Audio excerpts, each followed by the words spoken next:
سورة الممتحنة سورة مدنية. قال الله جل وعلا: بسم الله الرحمن الرحيم. يا أيها الذين آمنوا لا تتخذوا عدوي وعدوكم أولياء تلقون إليهم بالمودة وقد كفروا بما جاءكم من الحق يخرجون الرسول وإياكم أن تؤمنوا بالله ربكم إن كنتم خرجتم جهادا في سبيلي وابتغاء مرضاتي تسرون إليهم بالمودة وأنا أعلم بما أخفيتم وما أعلنتم ومن يفعله منكم فقد ضل سواء السبيل. يا أيها الذين آمنوا بالله ورسوله إيمانا صحيحا صادقا واتبعوا شريعته لا تتخذوا عدوي وعدوكم أصدقاء وأنصارا تلقون إليهم بأسباب المحبة كما فعل حاطب بن أبي بلتعة توددا منه لكبراء كفار قريش من أجل أهله ورحمه في مكة، وقد أصابه من أجلهم الضعف البشري فسقط في معصيته هذه، ولم يكن ذلك منه حبا للكافرين. وحال هؤلاء الأعداء الذين تتخذونهم أولياء أنهم كفروا بما جاءكم من الحق، فهم مخالفون لكم في أصل العقيدة، مما يمثل تباينا جذريا بينكم. ومن مظاهر عدائهم لكم أنهم يخرجون الرسول صلى الله عليه وسلم ويخرجونكم أيها المؤمنون من دياركم وأموالكم في مكة، يفعلون ذلك لإيمانكم بالله ربكم، فنقموا عليكم ذلك واعتبروكم أعداء للخلاف الاعتقادي الذي خالفتموهم فيه منذ آمنتم بالله وكفرتم بآلهتهم وعقائدهم الباطلة. إن كنتم خرجتم من دياركم يوم خرجتم مهاجرين فرارا بدينكم من اضطهاد مشركي مكة لكم مجاهدين في سبيلي وطالبين مرضاتي عنكم، فلا تتخذوا عدوي وعدوكم أولياء تسرون إليهم أخباره صلى الله عليه وسلم بسبب ما بينكم وبينهم من المودة، وأنا أعلم بما أخفيتم في قلوبكم من المودة للكفار وما أظهرتم بألسنتكم منها. ومن يفعل منكم الإسرار إليهم بالنصيحة والمشاورة وإلقاء المودة فقد أخطأ طريق الحق والصواب، فقد ضل سواء السبيل. إن يثقفوكم يكونوا لكم أعداء ويبسطوا إليكم أيديهم وألسنتهم بالسوء وودوا لو تكفرون. إن يظفر بكم هؤلاء الذين تسرون إليهم بالمودة ويتمكنوا منكم يظهروا لكم ما في قلوبهم من العداوة والغيظ والحنق عليكم، ويمدوا إليكم أيديهم بالضرب والحرب والقتل والأسر، وألسنتهم بالشتم والسب والطعن والتجريح والهزء والسخرية، وتمنوا لو تكونوا مثلهم كافرين، فلا يرضون عنكم حتى تشاركوهم في الكفر بالله وتتركوا إيمانكم وإسلامكم. لن تنفعكم أرحامكم ولا أولادكم، يوم القيامة يفصل بينكم والله بما تعملون بصير. لا تدعونكم قراباتكم وأولادكم الذين بمكة إلى خيانة رسول الله صلى الله عليه وسلم والمؤمنين ونقل أخبارهم وموالاة أعدائهم، فإنه لا ينفعكم أيها المؤمنون قراباتكم ولا أولادكم الذين عصيتم الله لأجلهم. يوم القيامة يفرق الله بينكم فيدخل أهل طاعته الجنة وأهل معصيته النار، والله بما تعملون بصير، لا يخفى عليه شيء من أقوالكم وأعمالكم. قد كانت لكم أسوة حسنة في إبراهيم والذين معه إذ قالوا لقومهم إنا براء منكم ومما تعبدون من دون الله كفرنا بكم وبدا بيننا وبينكم العداوة والبغضاء أبدا حتى تؤمنوا بالله وحده إلا قول إبراهيم لأبيه لأستغفرن لك وما أملك لك من الله من شيء ربنا عليك توكلنا وإليك أنبنا وإليك المصير. قد كانت لكم أيها المؤمنون قدوة حسنة تقتدون بها في إبراهيم والذين معه من أهل الإيمان حين قالوا لقومهم المشركين إنا بريئون منكم ومن الآلهة التي تعبدونها من دون الله كفرنا بأننا منكم وبأنكم منا فلا ولاية بيننا وبينكم وكفرنا بأن لكم علينا حق القرابة أو المواطنة وكفرنا بما تؤمنون به من باطل فلا نبالي بكم ولا بآلهتكم وظهر بيننا وبينكم العداوة وشدة الكراهية فنحن أعداؤكم وأنتم أعداء لنا ونحن نبغضكم بغضا لا يزول أبدا حتى تؤمنوا بالله وحده لا شريك له وأنتم تبغضوننا لأننا نقاوم شرككم ونحطم أصنامكم. لكن قول إبراهيم لأبيه لأطلبن لك مغفرة من الله ليس مما يقتدى به فيه لأنه وعده بالاستغفار رجاء إسلامه قبل أن يتبين له أن أباه عدو لله فلما تبين له إقامته على الكفر تبرأ منه وقال إبراهيم بعدما وعد أباه بالاستغفار وما أغني عنك ولا أدفع عنك من عذاب الله إن عصيته وأشركت به. قولوا أيها المؤمنون كما قال إبراهيم ومن معه من المؤمنين ربنا عليك توكلنا وإليك رجعنا تائبين وإلى حكمك وحدك وفصل قضائك وتنفيذ جزائك وإلى المكان الذي تقضي فيه مصير جميع الخلائق يوم القيامة. نحن راجعون إلى ذلك لأن الحكم لك وحدك وأنت على كل شيء قدير. ربنا لا تجعلنا فتنة للذين كفروا واغفر لنا ربنا إنك أنت العزيز الحكيم.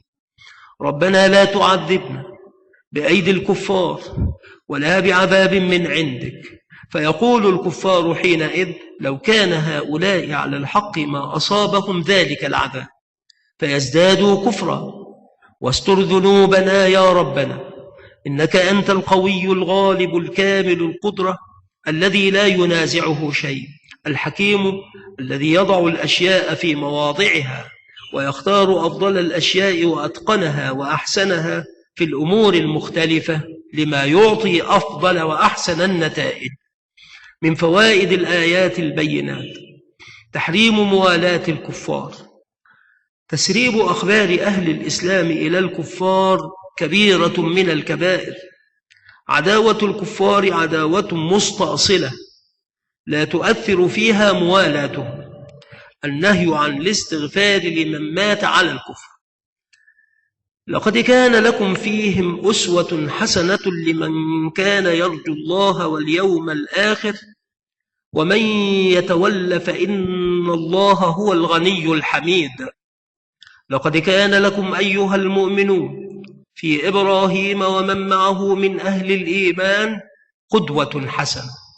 هذه القدوة لمن يؤمل مترقبا ثواب الله ويطمع في السعادة الخالدة يوم الدين ويخاف من العقاب فيه ومن يتولى مدبرا عن الإيمان ويوالي الكفار فإن الله هو الغني بذاته وصفاته عن خلقه له الغنى التام المطلق والمحمود على عظيم صفاته وجليل نعمه كثير الحمد والثناء لأهل طاعته وأولياء. عسى الله أن يجعل بينكم وبين الذين عاديتم منهم مودة، والله قدير والله غفور رحيم. ارجوا الله سبحانه مترقبين أن يجعل بينكم أيها المؤمنون وبين الذين عاديتم من كفار مكة من يوافقكم في الدين ويؤمن بعد الكفر، فيتصل حبل المودة بينكم بعد الإيمان، والله قدير على جعل المودة بينكم، متصف بالقدرة العامة التي يخلق بها ما يشاء ويفعل بها ما يريد، والله كثير الستر دائم الرحمة لمن تاب منهم وأسلم، وقد حقق الله تعالى ذلك بأن أسلم كثير منهم فصاروا لهم أولياء وإخوانا. لا ينهاكم الله عن الذين لم يقاتلوكم في الدين ولم يخرجوكم من دياركم أن تبروهم وتقسطوا إليهم، إن الله يحب المقسطين. إنما ينهاكم الله عن الذين قاتلوكم في الدين وأخرجوكم من دياركم وظاهروا على إخراجكم أن تولوهم، ومن يتولهم فأولئك هم الظالمون. لا ينهاكم الله أيها المؤمنون عن الذين لم يقاتلوكم من الكفار بسبب الدين ولم يخرجوكم من دياركم أن تصلوهم وتعدلوا فيهم بالإحسان إليهم والبر به، إن الله يحب العادلين ويثيبهم على عدلهم ويدخلهم جنات النعيم، لأن من أحبه الله أكرمه وأدخله في رحمته. إنما ينهاكم الله أيها المؤمنون عن الذين قاتلوكم بسبب الدين وأخرجوكم من دياركم وعاونوا على إخراجكم أن تتخذوهم أصدقاء وأنصارا، ومن يتخذهم أنصارا على المؤمنين وأحباء فأولئك البعداء عن رحمة الله هم الظالمون لأنفسهم، حيث وضعوا الولاء في غير موضعه فعرضوا أنفسهم للعذاب الشديد. فموادة المؤمنين بالله واليوم الآخر لمعادي الله ورسوله ومعلن الحرب على المسلمين قضية تناقض الإيمان، لأن من مقتضى الإيمان معاداة من عاد الله ورسوله وحارب المسلمين، وهذه قضية غير قضية معاملة الكافرين غير المقاتلين للمسلمين بالبر والقسط، إذ قد يكون في معاملتهم بالبر والقسط يكون في ذلك سبب لتأليف قلوبهم وتحبيبهم في الإسلام، فيسلمون حبا في دين الله وإعجابا بالأخلاق التي يتحلى بها أتباعه.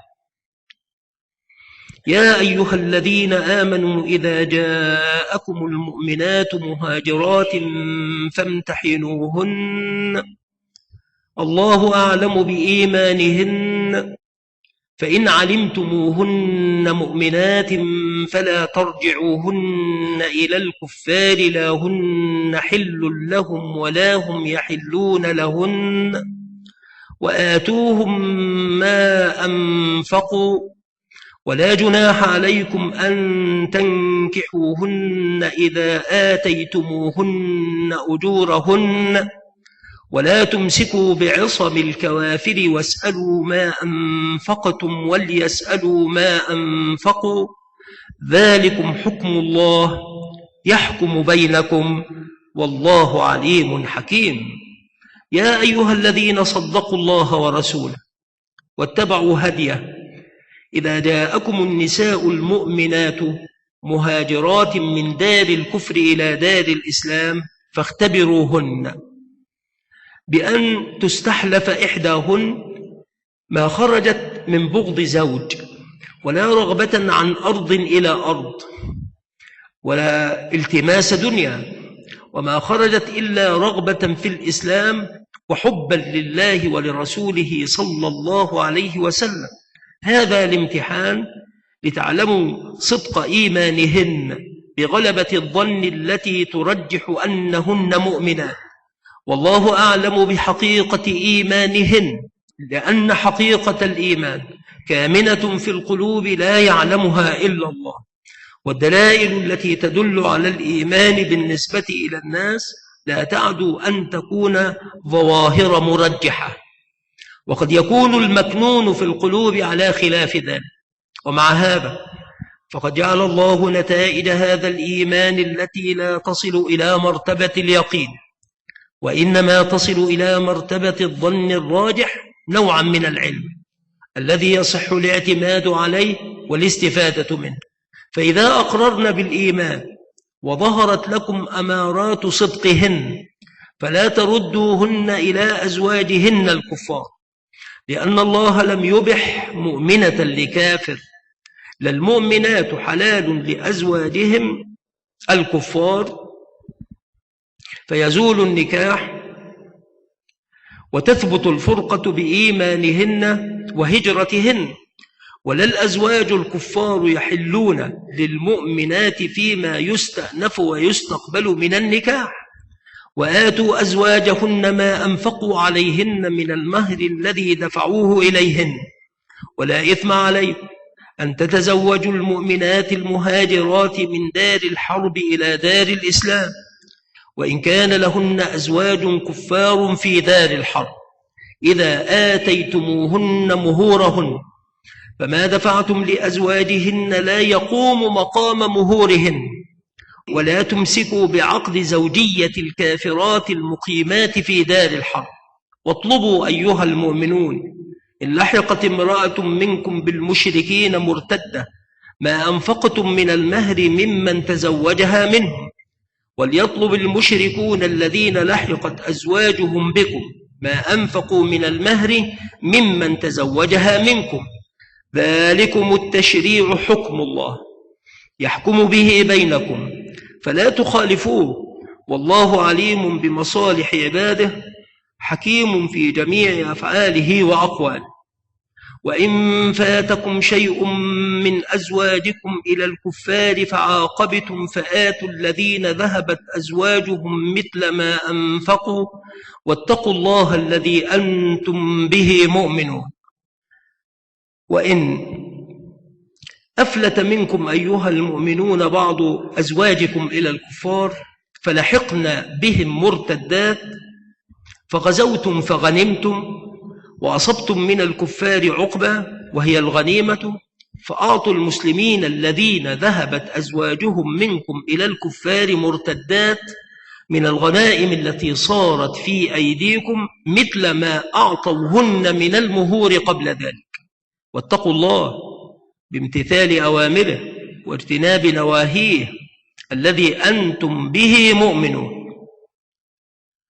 من فوائد الآيات الكريمات: يجب على المسلم سؤال الله الثبات، فإن القلوب بين أصبعين من أصابع الرحمن يصرفها كيف يشاء، فيصرفها من الكفر إلى الإيمان ومن العداوة إلى المودة.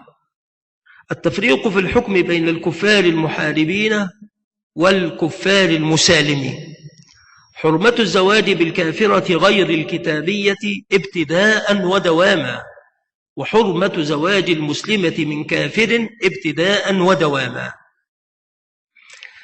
يا أيها النبي إذا جاءك المؤمنات يبايعنك على ألا يشركن بالله شيئا ولا يسرقن ولا يزنين ولا يقتلن أولادهن